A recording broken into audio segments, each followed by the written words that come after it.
سیاست خارجی رژیم ایران در حقیقت روی دیگر سکه همون سیاست داخلیشه. راجع به سیاست داخلی ایران خب ما اینجا تحلیل میکنیم، تفسیر میکنیم و میشنویم. مردم ایران این رو روزمره با گوشت و پوست خودشون حس میکنن. سیاست داخلی رژیم ایران سرکوب، بحران و به هم ریختگی اقتصادی، فقر و فساده. به همون میزان هم سیاست خارجی رژیم ایران صدور بحران و تروریسم بوده. این اساس سیاست خارجی ایران بوده که به جای رابطه معقول با دنیای پیرامون خودش به صدور بحران و تکیه بر ارتجاعی‌ترین نیروهای موجود در جهان از حزب الله لبنان، سازمان حماس و همینطور که تو این گزارش که امشب قسمت بعدیش در میاد، نئوفاشیستای اروپا، کوکلوس کلان‌ها، قاچاقچیان بین‌المللی، دلالان اسلحه و به این نیروها تکیه میکنه. آقای امیر احمدی اتفاقا خیلی خوب در جریان روابط ایران و آمریکا بودن که بهترین شرایط در دوران پرزیدنت کلینتون آماده بود که یک رابطه معقول بین دو کشور ایجاد بشه. دلیلش رو محسن امینزاده خیلی به روشنی، محسن امینزاده معاون وزارت خارجه ایران بود، به روشنی این رو توضیح میده. محسن امینزاده میگه رژیم ایران، سیاست خارجی رژیم ایران که نمیخواست رابطه معقول با آمریکا داشته باشه، اساسش بر ایجاد بحران و تنشه در رابطه با آمریکا. خب این سیاست خارجی رژیم ایران که بر اساس بحران بنا شده، طبیعتاً عکس العمل کشورهای غربی و در رأس اون آمریکا رو به دنبال خواهد داشت.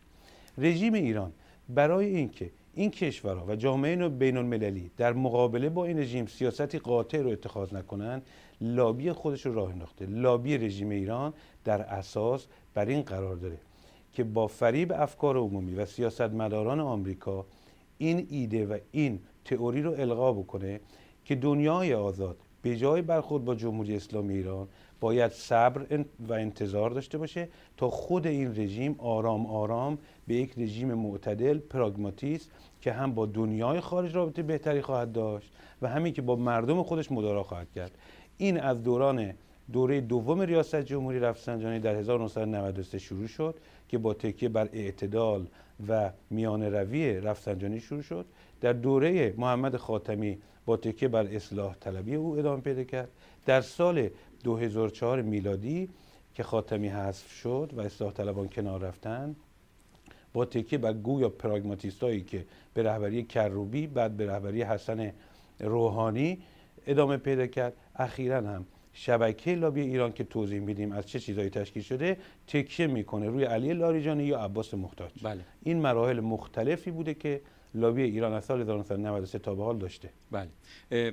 یکی از گروه‌هایی رو که شما متهم میکنید به مشارکت در این شبکه لابی رژیم، شورای ایرانیان آمریکاییان، شورای آمریکاییان ایرانیان، دقیقاً به ریاست دکتر هوشنگ امیر احمدی که مهمان دیگر برنامه امشب ما هستند از نیوجرسی.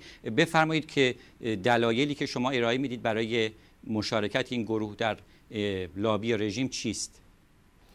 عرض کنم که اولا در گزارشات که ما داشتیم خیلی بخش کمیش رو به شورای وابسته به آقای امیر احمدی اختصاص دادیم، به خاطر اینکه از نظر ما دوران عمر مفید این نوع لابی برای رژیم ایران در سال 2002 به پایان رسیده.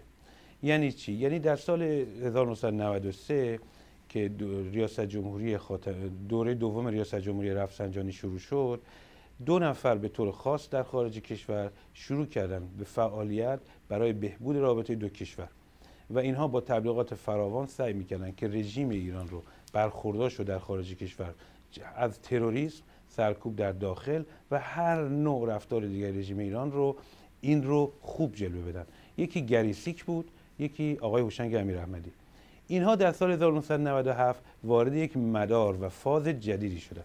از سال 1997 تا 2002 دوره دوم لابی رژیم ایران هست که در اتحاد کامل با بخشی از صاحبان منافع در آمریکا که اونها لابی مشروع خودشون رو جلو می بردن. یعنی کمپانی‌های آمریکایی در کادر لابی خودشون اینها شروع به لابی کردن. به خصوص در اصل آنها کمپانی‌های نفتی بودن. اینا برای گشایش بازار ایران احتیاج به لابی داشتن و همینطور که توی این گزارشاتی که من منتشر کردم به خوبی از قول چند نفر از کسانی که جزو کارفرمایان هوشنگ امیر احمدی هستند توضیح داده میشه که وجود ایرانیان برای همچین لابی لازمه.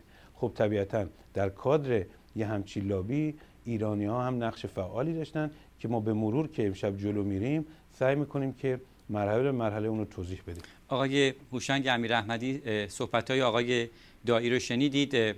خودتون رو شما یک لابی، بخشی از لابی رژیم میدونید آقای امیراحمدی؟ نه البته که نه. من ببینید، اول بذار توضیح بدم. یکی این که معنای لابی شما خوب توی اون مقدمتون توضیح دادید و من بسیار خوشم آمد. مقدمه بسیار بسیار دانشمندانه ای رو در مورد لابی گفتید. لابی به کسی میگن، یا سازمانی میگن که یک سیاست مشخصی رو یا یک قانون مشخصی رو هدف قرار میده و میخواد اون قانون مشخص رو از طریق نفوذ مشخص و مستقیم روی یک نماینده مجلس یا کنگره و یا نیروهای سیاستگزار کشور، مثلا در وزارت امور خارجه و جاهای دیگه، اونو عوض کنه به نفع اون کشور دیگه. مثلا فرض کنید که شما وقتی لابی میکنید که یک قانونی رو که امریکا میخواد بر علیه ایران بگذرونه، و این توی فرض کنیم که کنگره هست، بعد اون سازمان میره بر این قانون رو هدف قرار میده، میره سناتورا و نمایندگان مجلس امریکا رو میبینه، از اینا میخواد، حالا از طریق پول یا از طریق نفوذ سیاسی هست، هر چی هست، از اینا میخواد که بر علیه اون فرض کنیم که رأی بده و به همین طریق میره با سیاستمداران دیگه‌ای که در این رابطه تصمیم گیری میکنن هم همین کارو میکنه، حالا از طریق به اصطلاح ایجاد جریان فاسد و یا از طریق نفوذ سیاسی این کارو میکنه. بنابراین لابی وقتی اتفاق میفته که یک اون موضوع مشخص باشه، موضوع مشخص مورد هدف قرار بگیره و برای هدف قرار دادن اون یک سری افراد رو به طور مشخص مورد هدف قرار بده. ما اینو بهش میگیم لابی. سازمان امریکاییان ایرانیان یک سازمان امریکایی هست. اینو یه اشتباهی که آقای دایی در مورد شورای ما میکنه اینه که توجه نداره که شورای امریکاییان ایرانیان شورای ایرانیان یعنی امریکاییان ایرانی تبار نیست، بلکه شورای امریکاییان و ایرانیان. شورای در واقع این شورای یک شورای امریکاییه. ببین، اولین به اصطلاح رئیس هیئت مدیره ما مرحوم سایرس ونس بود. الان رئیس هیئت مدیره ما سناتور سابق امریکا آقای بنت جانستن هستش.